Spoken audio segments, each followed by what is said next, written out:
好了，泡软了。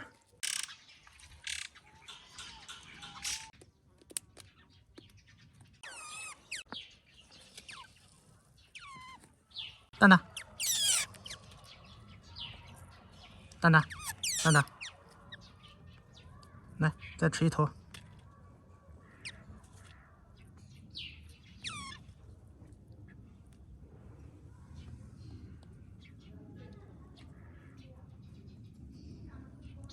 吃饱了我摸摸，来，别跑，不让我摸了是吧？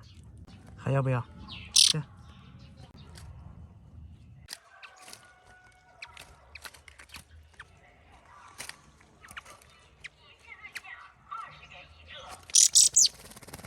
吃饱了，它找地方洗澡了。它把这个树叶扒开，在这个水里面洗，好聪明。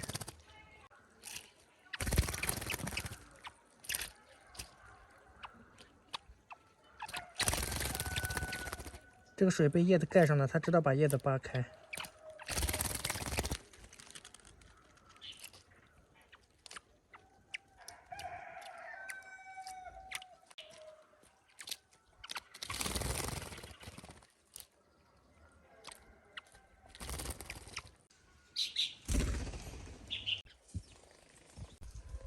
收到鸟类的报警讯号之后，它迅速飞到树上藏起来了，可能是附近有老鹰之类的，站在树下面就中招了。不知道这是谁拉的，这里面还有很多麻雀。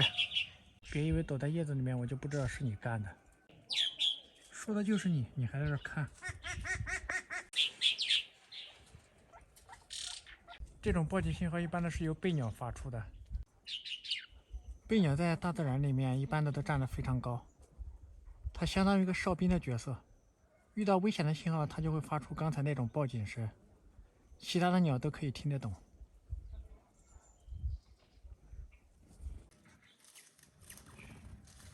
哇，好厉害！它抓了一只蜜蜂。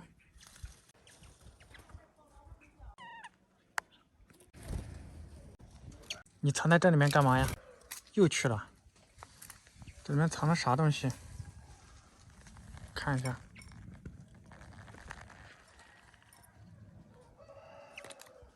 难道你也放了有食物吗？来，给你喂饱。